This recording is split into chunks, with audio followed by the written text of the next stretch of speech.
Good evening, ladies and gentlemen. It is exactly 8 p.m. on our studio clock here in Accra, Douala, and it's News Hour on Spectrum Television. Making news tonight, July 2, 2025. As Cameroon's October presidential election approaches, many political personalities have raised serious concerns about the incumbent president's prolonged grip on power and the risk it poses to the country's democratic future. This voices one of potential electoral manipulation and call for urgent reforms to ensure a fair and transparent contest. Also in this news edition, as the long holidays begin in Cameroon's economic capital, parents are creatively balancing leisure and learning to keep their children engaged and thriving. The stories in full and more will be brought to you right ahead. Welcome, ladies and gentlemen. Once again, thanks for tuning in on the 8 p.m. Bilingual Primetime News on your TV, Spectrum Television. And we'll dive straight into the full stories on tonight's news edition. And it is in the French language with you, Leila Renganzo. Bonsoir. Bonsoir à vous, Christelle Sec. Mesdames, bonsoir. Monsieur, bonsoir. Et merci d'être avec nous. Il est 20h sur les antennes de Spectrum Télévision. C'est le journal. Politique à l'ouverture du 20h. La présidentielle approche. Les débats se cristallisent autour de la participation du président de la République, son Excellence Paul Biya, à cette échéance électorale. De l'Église catholique à la société civile, en passant par la politique, des voix connues s'élèvent pour appeler à la non-participation du président en exercice. Orient Danquin a compilé quelques sorties, notamment celle du prêtre catholique Étienne Bakaka, du conseiller municipal Léon Taylor Onana, du Rassemblement démocratique du peuple camerounais, et pour finir celle d'Abdourahmane Baba, désormais société civile. 3 voix, 3 visages, une cible et un message clair. Il est temps pour Paul Biya de laisser la place. C'est ce que veulent ces personnalités bien connues de la société camerounaise. À l'approche de l'élection présidentielle d'octobre prochain, l'âge du président de la République et sa longévité à la tête de l'État dérangent. Étienne Bakaba, prêtre catholique, disait en janvier dernier que le travail des personnes âgées, c'est la prière et les conseils, appelant le président de la République à prendre sa retraite. Il y a quelques jours, dans une lettre ouverte au même destinataire, il lui demande d'annoncer tôt sa non-candidature à la prochaine échéance électorale. Abdourahmane Baba Amadou, qui a récemment quitté les stades de football et les tribunaux, révèle qu'il n'avait que 12 ans quand Paul Biya est devenu président. Parce qu'il a peur de n'avoir qu'à connaître ce président toute sa vie, estime qu'il est temps, avec tout le respect, de tourner la page. C'est au cours d'une émission télévisée sur Info TV qu'il l'a fait savoir, tout en saluant certaines figures de l'opposition, non sans souligner l'importance d'une coalition structurée, loin des querelles partisanes. La dernière voix, et pas des moindres, résonne de l'intérieur. Alors que ses compères appellent leur président à se représenter, Léon Taylor Onana, militant du Rassemblement démocratique du peuple camerounais, formation politique de Paul Biya, pense que ce dernier doit aller se reposer. Le conseiller municipal de Monatélé, dans la région du centre, pas très connu il y a peu, est la nouvelle coqueluche à l'approche du scrutin présidentiel. En critiquant la longévité du leader de son parti politique à la tête de l'État, Léon Taylor Onana a saisi la justice pour contester l'organisation du congrès du RDPC sans l'accord de Paul Biya et réclamer publiquement son retrait du pouvoir, évoquant l'absence de congrès depuis 2011 comme preuve d'un manque de légitimité. Religieux, société civile, militants, à 3 mois de la présidentielle, ces personnalités aux profils différents convergent vers la même demande, l'alternance, et pour cela, le départ du président actuel.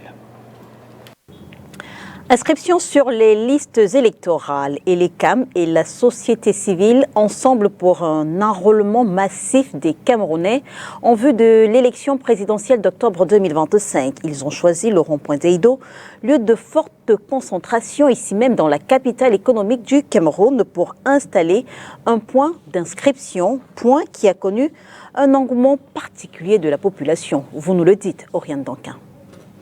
Les éléments de motivation sont différents, mais l'objectif identique, l'élection présidentielle. C'est normalement pour participer aussi à l'échéance décisive qui vient dans quelques mois en fait. En fait, je me suis arrêté pour m'inscrire justement parce que en tant que citoyen camerounais, quand le moment des élections arrive comme ça là, tout citoyen camerounais a besoin d'un changement. Donc je me suis inscrit parce que j'ai besoin d'un changement pour le bien de mon pays, au Cameroun. La société civile, au travers de l'ONG Un Monde à Venir, s'est associée à Elections Cameroun ce 2 juillet pour un enrôlement massif. Le cadre choisi, le rond-point d'Edo. Là pour la sensibilisation à la participation électorale. Oui, lors de la sensibilisation, nous constatons que beaucoup de Camerounais, surtout ici, qui circulent là au rond-point 4e, ne sont pas inscrits. Mais ils sont réceptifs quand même à l'inscription aujourd'hui. Le seul bémol, c'est que la commune de Douala 3 n'a pas pu déporter et les Cam de ce côté. Donc beaucoup de citoyens de Douala 3 viennent là et repartent sans toutefois être inscrits. Mais quand même, nous leur demandons d'aller à Logbaba pour pouvoir s'inscrire le plus facilement possible. Ceux-ci entendent bien le faire. Non. On m'a dit que ce n'est pas ma zone de vote. C'est mieux que je m'inscrive à Douala 3e de Dobassi. Qu'est-ce que pensez-vous faire? Comme je suis en train de rentrer, je vais profiter de m'arrêter pour m'inscrire 8 fois. Je vous parlais des éléments de motivation plus haut. Eh bien, il y en a qui ne veulent pas rater le coche. Oui, aujourd'hui c'est parce que je n'étais pas au pays. Donc je suis arrivé, il fallait absolument que je me fasse inscrire pour ne pas rater, n'est-ce pas, cette échéance historique, quoi. Pourquoi elle est historique? Elle est historique parce que c'est une première fois où nous avons une double élection municipale et présidentielle. Et elle est historique parce que je constate un engouement par rapport aux inscriptions, voilà, et qui va marquer vraiment profondément l'histoire du Cameroun pour une première fois.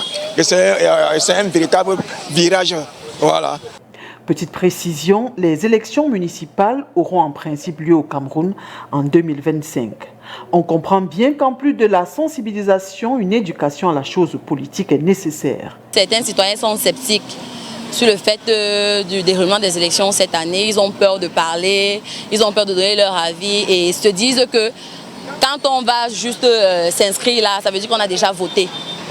Ils ne sont pas informés sur la chose électorale, sur comment ça se passe en fait. Donc nous sommes là pour sensibiliser et ramener ceux qui sont perdus là vers la voie vers le bon chemin en fait, c'est ça. En attendant, l'engouement et la joie de ce Camerounais sont plus qu'entraînants. La mobilisation est une preuve tangible et irréfutable de la profonde prise de conscience politique par la majorité écrasante des Camerounais et qui ça se voit au jour, même dans les débats dans les rues, même dans les médias, même dans les télévisions. Donc vraiment, c'est ce que nous constatons et nous apprécions cette prise de conscience, voilà, pour qu'ils prennent en main leur destinée dorénavant, comme ça se passe dans d'autres pays démocratiques. Et c'est un facteur de développement économique et social et culturel aussi. La convocation du corps électoral est imminente. Les acteurs du processus électoral se mobilisent pour enregistrer le maximum d'électeurs. And in the southwest region of Cameroon, the Fako Divisional Delegation of Youth Affairs and Civic Education held a coordination meeting over the weekend to boost administrative synergy, enhance youth engagement, and prepare for upcoming elections and electoral activities. Onila Donet tells us more. Le gouvernement camerounais a amputé de 4 de ses membres. Depuis 2021,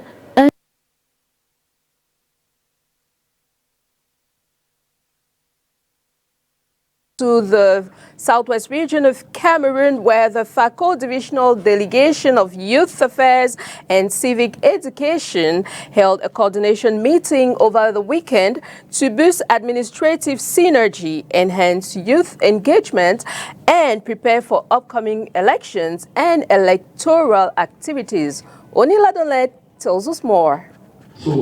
With the aim of enhancing administrative synergy, boosting youth engagement and preparing for upcoming electoral activities, the Fako Divisional Delegation of Youth Affairs and Civic Education convened a coordination meeting on Saturday, June 28, 2025.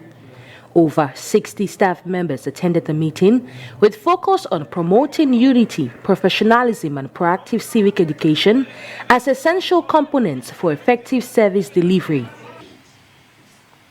FACO has been at the limelight, at the forefront. This work is not because I am the best worker among all of you, but it is because you guys are doing the work well. Mr. Isumba, the Divisional Delegate of Youth Affairs, urged the staff to maintain strong team cohesion and diligently adhere to administrative directives. He emphasized the critical role of educating youth on proper electoral conduct before, during, and after elections to foster peaceful and informed participation, especially in light of the current political climate. The meeting also identified and prioritized several challenges, including the lack of conference halls, insufficient access to drinking water, and financial constraints affecting certain divisions in the Southwest region. En politique, l'un des points décriés par le désormais ancien ministre de l'Emploi et de la Formation professionnelle, Issa Tiroma Bakari, est l'absence de réaménagement ministériel au Cameroun. Le dernier date de 2019, janvier 2019 pour être beaucoup plus précis, soit au lendemain de l'élection présidentielle d'octobre 2018. Depuis lors, le Cameroun a perdu des ministres décédés, Inès Pangan. Le gouvernement camerounais a amputé de 4 de ses membres. Depuis 2021, un ministre en fonction, 2 ministres délégués et un secrétaire d'État sont décédés. Le plus récent, c'est le décès du ministre des Mines et du Développement technologique Gabriel Dodondoké le 21 janvier 2023 à Yaoundé des suites de maladies. Avant lui, le gouvernement de Paul Biya a perdu Clémentine Ananga Messina, la ministre déléguée à l'agriculture, le 5 août 2022, Alim Ayatou, le secrétaire d'État à la santé, le 5 avril 2021, et Adoum Gagoum, le ministre délégué aux relations extérieures chargé du monde islamique, le 8 mars 2021. En attendant un remaniement ministériel plusieurs fois annoncé mais jamais effectué, l'intérim est assuré par les adjoints.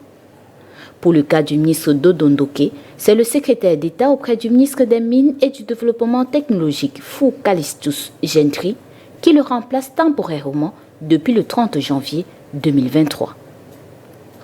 Selon les observateurs de la vie politique camerounaise, il est opportun pour le président Paul Biya de briser la glace et acter le remaniement ministériel. Pour eux, en plus des membres disparus qu'il faut remplacer dans le gouvernement, le président de la République doit y maintenir l'équilibre. À titre d'exemple, le décès de Adoum Gagoum et Alim Ayatou, tous deux fils du Septentrion, réduit numériquement la représentativité de ces ressortissants dans le gouvernement. The long holidays begin in Cameroon's economic capital, Douala. Parents are creatively balancing leisure and learning to keep their children engaged and thriving. More details in the following report. As the long holiday unfolds in Douala, the bustling economic capital of Cameroon, parents are creatively balancing leisure and education to keep their children occupied and thriving. While schools remain closed, many families are blending fun activities with learning opportunities, and they are also encouraging physical exercise alongside skill development, ensuring that your kids remain both entertained and productive. En fait, le plus souvent, mes enfants... Most of the time, the children were idle at home, but this year I plan to send them to a training center. On peut perdre le temps. To keep the children busy during the holidays, I have the restaurant, and I teach them to prepare and sell with me. Dans les vacances, moi je suis du côté de Yassa là-bas. Il y a le centre artisanal non loin de l'hôpital gynéco-obstétrique. C'est là-bas, je les inscris là-bas pour un mois pour apprendre les métiers de l'artisanat. In addition to these activities, many parents are enrolling their children in courses ranging from computer literacy and language classes to music and dance, which nurture talents and build confidence, thus preparing them for future success. Parce que déjà ma fille, elle aime beaucoup danser. Elle aime vraiment danser. My daughter really loves to dance. It's her hobby, so I bring her here to relax and have fun. Tu es avec, elle aime la musique. Bref, et puis les vacances, c'est ça. Tu divertis l'enfant. Au préalable, là-bas, tu dois connaître ce que ta fille aime. It's important to first know what your child loves, like dancing or singing, so the holidays are the perfect time to get them involved in these activities. At the same time, families are involving their kids in community service projects like neighborhood cleanups and charity drives, which teach valuable lessons in social responsibility and empathy. Ultimately, this dynamic approach to the holiday period highlights the city's commitment to nurturing its next generation, making the break from school not just a time of rest, but also a season of joy, growth, and meaningful engagement.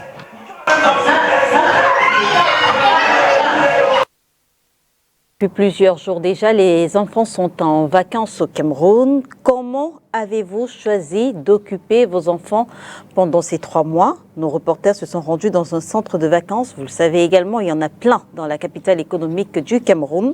Un centre qui propose des activités permettant d'occuper les enfants, joindre l'utile à l'agréable. Reportage. C'est certainement l'une des choses les plus en vue en cette période de vacances scolaires. Les académies, centres de vacances et de loisirs. En fonction de l'organisation, on y propose diverses activités, allant parfois des cours de natation à la boxe, en passant par la musique. À la découverte de l'un de ces centres, nous déposons nos bagages au quartier Aqua à Douala. À notre arrivée, c'est un doux cafouillis qui nous accueille. On ne bouscule pas.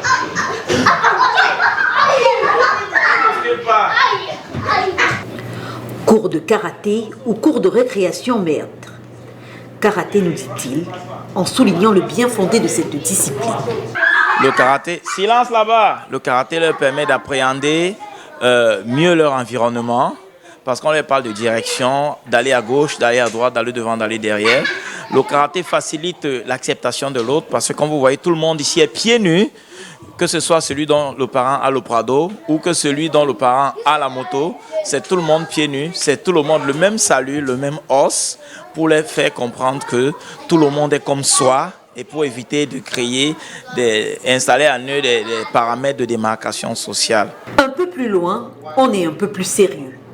Et pour cause, ici, il faut utiliser tous ces neurones. Bienvenue à l'atelier robotique, là où les rêves n'ont de limite que le ciel. On a jugé utile d'occuper les enfants en leur apprenant les nouvelles technologies. Ils vont apprendre pendant les 2 mois.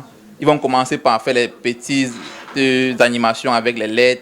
Et au fur et à mesure que le niveau va augmenter, ils vont partir dans les plus grands projets. Peut-être même faire les voitures autonomes, les portails automatisés, les bras robotisés. En fonction de leur niveau de compréhension, on va faire beaucoup d'autres projets. J'ai choisi de faire la robotique parce que je crois que ça va m'aider dans mon futur métier. Je fais dans le cadre technique. Et j'ai envie de faire robotique pour construire d'autres choses qui peuvent m'aider dans le futur quand je vais grandir. Comme les robots, les voitures télécommandées. Pas très loin, les futurs informaticiens ont les yeux rivés sur leur écran ordi, tandis que les architectes en devenir s'attellent à dessiner des plans de maison. Ici, on s'exprime en français et en anglais. D'ailleurs, c'est aussi l'occasion pour beaucoup d'améliorer leur anglais. J'étais en train de leur faire comprendre que l'anglais, ce n'est pas seulement le fait de lire et autres, mais de parler. Il faut constamment qu'on parle. Pour que nous puissions parler constamment, il faut qu'on entre dans la lecture, on pose les questions et y répondre. Donc nous étions dans Reading Comprehension. J'ai choisi les cours d'anglais parce que je voulais plus m'améliorer. I am happy to see you today. Je suis fière d'être ici pour apprendre l'anglais et j'aimerais plus m'améliorer dans l'anglais. Hello everyone, my name is Naomi. I'm so happy to see this place for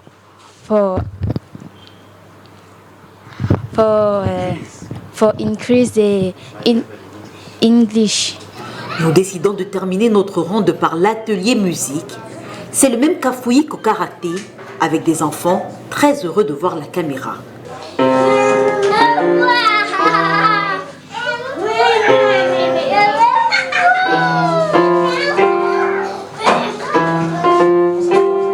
Ne prêtez pas attention aux des autres là, c'est voulu. Il faut laisser les enfants avoir la liberté qui s'exprime. Maintenant, c'est vrai qu'on essaye de cadrer les choses pour que dans cet amusement-là, ils puissent apprendre quelque chose. C'est pour ça que vous avez pu écouter quelques-uns qui ont fait quelque chose. Donc, on les apprend le solfège, on les apprend la musique, on les apprend quelques notes et on les apprend également l'harmonie. À la fin des vacances, une cérémonie sera organisée pour présenter aux parents les acquis de ces 2 mois. À partir de la 3e semaine du mois d'août, nous avons une petite soutenance. Donc nos petits génies vont présenter aux parents et aux invités ce qu'ils ont appris durant ces 2 mois de vacances utiles. Trêve de perturbation, nous quittons les lieux. Et vous, comment avez-vous décidé d'occuper vos enfants pendant cette période de vacances?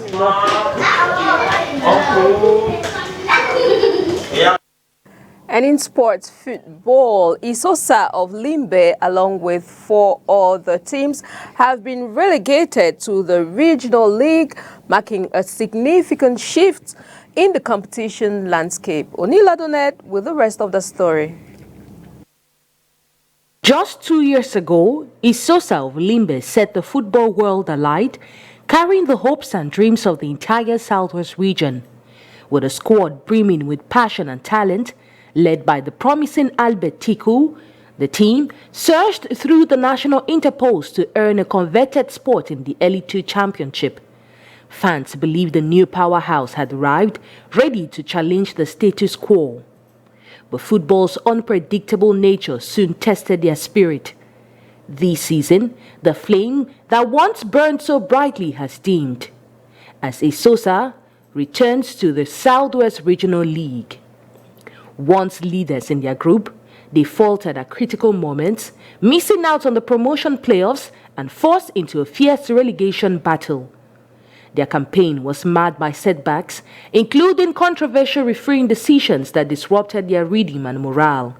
A particular volatile incident saw Captain Ari Jefta head-butted by referee Bomba Martin, an emblem of the frustration that engulfed the team. Despite their grit and determination, Isosa couldn't hold their ground and were ultimately relegated to the regional league. Joining Isosa of Limbe in the drop zone are FC Yaoundé 2, Fovo of Baham, Dragon and Jiko, 5 sides demoted from the Elite 2 Championship this season. Looking ahead, the Elite 2 Championship will be streamlined into a single pool format with fewer clubs battling for promotion next season. And that report from Onila Donet puts an end on tonight's news edition on Spectrum Television. Thanks for watching, ladies and gentlemen. Tune in tomorrow again for more news and fresh updates. Good night. Good night to you, Leila Renganzo. Bonsoir à vous, Christelle Assec, mesdames et messieurs. Merci de nous avoir suivis. On se retrouve dès demain lorsqu'il sera 20h sur les antennes de Spectrum Télévision. Si, bien sûr, Dieu le veut. Bonsoir.